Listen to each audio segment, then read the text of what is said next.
This is Vanessa Gorman. We're going to make some Greek dependency trees using just nouns and verbs for the moment. The last time we made this first tree from the sentences I put in your handout, I want to go through how to make these other trees. So if we advance to tree number 2, I usually start by looking at the words. You see the verb right away, so let's put the verb on the root. And then we see Lysandros, which is a singular masculine nominative. And so we hang that down on the root because it's going to be the subject, it's the nominative. Then we see tous, so we know right away that's the accusative, probably the object. And of course, then we get aichmalotos in the accusative plural. So tous hangs on aichmalotos, and that hangs on the verb in turn. So there's your simple tree. Just click and click to hang all of these elements. On longer trees especially, I tend to then click on the first word and then page through them to make sure I've selected the right morphological analysis here, the one that applies to this sentence. So here, I think it is the noun. You could call it the adjective. That's an argument linguists make. It certainly isn't feminine because we see the masculine article with it. It could be feminine. And then op ago, which, remember, if you've turned on your Alphaeus, you know it means to carry away in the aorist, so he carried away. So Lysander carried away, and what are these people that he's carrying away? Taken by the spear or prisoners. So it means prisoners. Now look what I just did. I accidentally clicked the one while I was already clicked on the other, and it messed up my whole sentence. Here's a very important part of tree banking, this little back button. So I can easily fix what I did. So if you've got some word selected and then you accidentally say, let me look at Lysander, and then suddenly everything's messed up, you can always go back, and you can go back multiple times, okay? So the back button is very helpful because you often forget to unselect something, and you can always unselect something either by clicking on it again or with using the escape key. So we have our sentence, we have the correct identification of the morphology. We want to go now to relation. Now I can label these things the way I was before by clicking on the word and then coming over here and saying this is the subject of the sentence, and then unclicking on it. Another way you can do it that is easier is if you right click on the word, the same box comes up, and you can now label it as the predicate. It's the main verb of the sentence, and I label that, and then it's unselected, and I don't have to click to unselect it again. And I can right click on the next word, and the box comes up anew, and I can now make it an object. And I can right click on the next word, and it's gone off the bottom of the screen, so I can either move it around, or I can go over here if that bugs me. Another thing I can do if I right click like this is I can move this up higher and do the same thing. It can be annoying, but you just have to deal with it. It depends on how big you've sized your screen. Now let's look at sizing. Notice I can use my scroll to make it bigger or smaller. I can drag it around. If you see these buttons in here, we didn't talk about them last time. I can use these to make it bigger or make it smaller. I like it condensed myself. I think it has plenty of space. If you want to look at it a different way, you can turn it sideways. You can focus on the root, so it'll put whatever the root is at the top of the box. Or this is a nice one, you can focus on the selection. So if you have a long sentence and you don't know where a word is, you're trying to find where you put it in the sentence, and you have it selected up here, I can click and it shows up in the center here. This will just center the tree, which is very useful sometimes. And this will put it at what it calls the perfect width, which, whatever.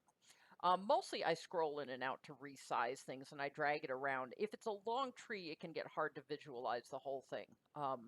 But I'd like to keep it condensed. But these are all available. It's a nice way to be able to move things around. Okay, so now we save the sentence because you always save, and it tells you the document is saved. If you leave your computer for a while and come back and it doesn't save because it's logged you out, don't despair. Open a new window, log in again, come back to this window, and it should now let you save. So you don't lose work because you've stepped away and it's logged you out. Sometimes it leaves you logged in for a while, but often it logs you out fairly quickly. So the next sentence. So again, we can see the main verb, epempsen. If we go to the morphology, we know that's an aorist. We know it anyway because it has an augment and it has a ps. He sent, so that's going to be our main verb. We'll click it onto the root. Again, Lysandros is the same subject, so we can click that on. Now we have tois ephoros in the plural dative. And if you see dative, the first thing, especially with a verb to send, you know that probably means the indirect object. So if you don't know already, the word means ephors, which are the overseers in Sparta. Epher is a perfectly good translation. You don't need to use overseer or ruler, just say epher. But the ephors is going to be the indirect object, and of course the hangs on it. And then we have Aristotle, the name Aristotle in the masculine accusative singular, so that's fine. That's going to be the direct object. When you see a verb of sending, you expect two arguments. You expect two objects. You send something to someone, because this is a trivalent verb, right? Lysander sends Aristotle to the ephors. Then we have Athenaion here, which is the noun Athenaios or the adjective Athenaios. It means the Athenian. It doesn't really matter which one you call it here, but I will then modify Aristotle with it. So there we have our sentence, and we've checked the morphologies. Now we can go into the relations. The main verb hangs on the root and is the predicate. Lysander, again, I'm just right-clicking, hangs on the predicate and is the subject. Then we have the direct object and the indirect object. They are both labeled objects. So I can just click and control-click, select them both, and make them objects. And then I have to hit escape. And then I can click on the two adjectives and call them attributes, and also hit escape, and our sentence is treed. We go to the next sentence. Here we have something a little bit different. We have ergo, and we have a lot of choices as to what ergo is here. First off, let's figure out what it means. So we'll double click on it, and we find out that it means to bar one's way. Okay, that doesn't sound very useful. If we go into the big dictionary, in this case, shut in, shut up. Okay, let's go down. Shut out or keep from with the genitive. See is cum in Latin. So with the genitive, it means to shut out or keep away from. All right. Well, that's helpful to know because we have here a genitive. You can see this article, which is either the masculine or the neuter singular genitive article. Then ace plu is a masculine, either genitive or vocative. Well, it's got the genitive article, it's going to be the genitive. So you're going to keep out of the ace plu. You keep something in the accusative, in this case we have ploia, out of something in the genitive, right? This is the genitive of separation that we talked about. So we can put the articles on their nouns. That's easy enough. The main verb is going to hang on the root. It is not a participle. We haven't even done participles yet. So we have to go down this list and find out what it is. It's not a first person singular. I doubt. I mean, maybe it is. The first person singular imperfect and the third person plural imperfect happen to look alike. This is where you've got to know from the context. It could be a participle, except then we have no main verb and we haven't done participles yet, so you can be pretty sure it's not a participle. So here's your two choices, and again, I've made it easy in the sense that we haven't done any first-person singulars, any I, so it can mean I was hindering, but most often it's the third person. So let's click on that, and now it becomes the third person. If the form is not here, and sometimes it is not here, you can create a new form down here, and you have to put in the lemma, and you've got to put in everything else. This is how I've created some forms that show up. So they were preventing, it's an imperfect, they were preventing the ploya from the ace plu. So what are they? Ploya, if you double click on that, you get ship. It's another word for ship, and it's a neuter noun in the second declension. Plural, it could be nominative, it could be vocative, it could be accusative. Well, any neuters, nominative and accusative, is the same. But the ships are not preventing. We know that because plural neuter nouns take singular verbs. So by form, this could be the subject of the sentence, that the ships are preventing. But if so, the verb would be third person singular because plural neuter nouns take singular verbs. So we know instead this is the object. They were preventing the ships, but they're preventing them from something, the ace plu. So what's the ace plu? We'll look that up. From a sailing in. Well, that's an awkward word, like many. So let's look this up. A sailing in of ships, a right of entry from the entrance of the harbor. So they were keeping them from entering the harbor, in other words. So we'll go back in here and we'll make that a second object. And because it is a necessary part, you can't hinder someone without hindering them from something. These are both arguments, and so they are both labeled as objects. If it wasn't a necessary argument, we would label it as an adverb, but it is a necessary argument, so we label it as objects. Likewise, we label the articles, as we've been doing, as attributes. And the main verb is, of course, a predicate. So now that sentence is done. And your sentence should look like this. Sentence 5. Te agora, we know that means the agora, and you know immediately that that's a dative singular. Okay, it's a place word and it's in the dative. It's probably going to be place where. This is the thought process. Tain, politain, we know that means the citizen, and we know it's accusative singular, so it's probably the object. Then we get this verb, apektainen, which means to kill, and it's the third person plural aorist indicative active. Third person means they, aorist means did. So they killed is how we translate this verb. So the main verb is they killed. They killed somebody in the accusative, so they killed the citizen. And what is this dative doing here? It's a place word. They killed him in the agora. So agora is not a necessary argument. Politain is. You can't kill without killing someone. That's labeled as the object. But agora is simply extra information, and so that is labeled adverb. That's labeled ADV. The articles still are attributes. Nothing's changed there.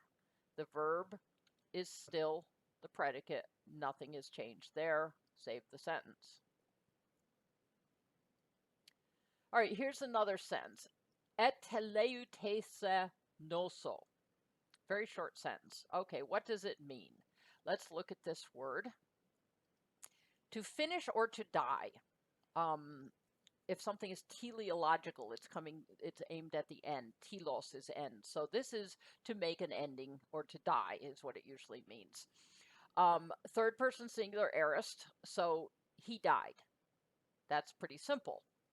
You don't need an object, right? He died. It's a monovalent verb, so we just hang that up. But what do we have here? We have a word in the dative. Well, when I see a word like he died, and then a dative, I'm thinking instrument or means or something like that. So let's see what nosos means. It means disease. Well, he died by means of disease, dative of instrument. And so that is not a necessary argument, so it's going to be labeled as adverb. And, of course, the verb is the pred. Let's check the morphologies. There's no choices there. There's no choices there. We're happy. And we save. Sentence 7. Hoi Peloponnesioi. That's pretty clearly the Peloponnesians in the nominative plural, so we expect that to be the subject. Tege emachonto. So here's your verb emachonto, and of course it's third plural, which we expect because we have a plural subject here. The Peloponnesians were fighting, imperfect, were fighting, the continuous action in the past or habitual action. What do you do then with tege? Well, take clearly is the earth. Again, it's dative and it's a place word, so they were fighting in the land or on the land. Again, it's not a necessary argument, so we'll label the pred, we'll label the subject, and then this becomes an adverb. And then we label the two attributes.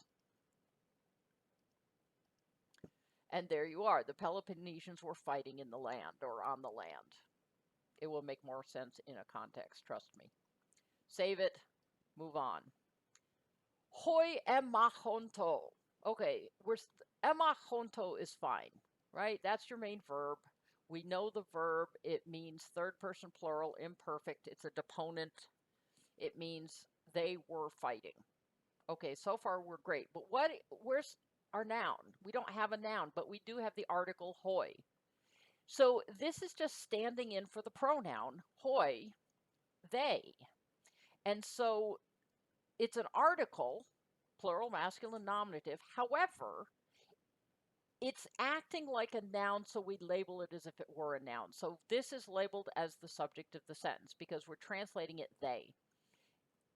You don't have to have it there, but because they put it there, you label it. This happens fairly often, that we just leave out the noun and use the article as a simple cheating form of the pronoun. And we have sentence 9. So again, we have the lakedemonioi. That's obviously the subject.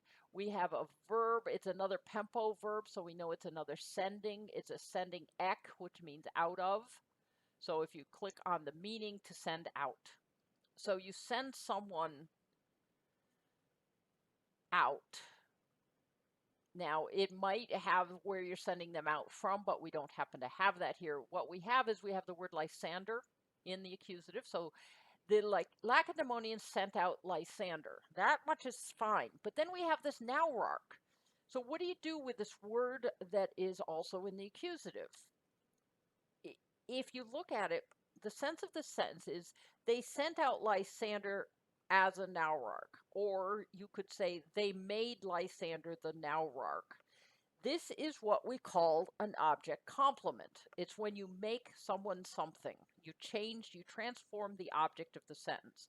So you hang that on the same verb, but instead of labeling it as an object, you label it as an ocomp, an object complement here. So Lysander is still the object, and everything else is the same. But with verbs like making or electing or anything in which the subject is transforming the object and what he's being transformed into is also in the same case, then you call it an object complement. So then we have the predicate, and finally we label the article, and we're all happy here. And we save the sentence. Another sentence. Okay, egeneto. We know this verb. This is one of our most commonly used verbs. Third person singular, aorist indicative middle, from gignomai, the deponent form, which means to become. Now, when you see the verb be or become, you're expecting a predicate nominative. You become something. You are something in the nominative. So what do we have? We have, that is your main verb. We have a subject, the army. Okay, army is good. The army becomes te Peloponneso. What do we do with that? Okay, first off, you'll notice this is a masculine looking form, but it's a feminine, we know from the article. A lot of places are feminine, even though they seem to have masculine endings. But what do you do with a dative? Dative with a place is usually place where. Well, the verb to become can also just be translated to be. That's pretty common. So the army is place where? In the Peloponnesus. Now, often you would have a preposition with that, but you don't always have to have a preposition with that. It's the dative, but it's acting like the predicate nominative. It's telling us what the army is. The army is in the Peloponnesus. If we were just saying an army exists and it happens to be in the Peloponnesus, this would be an adverb.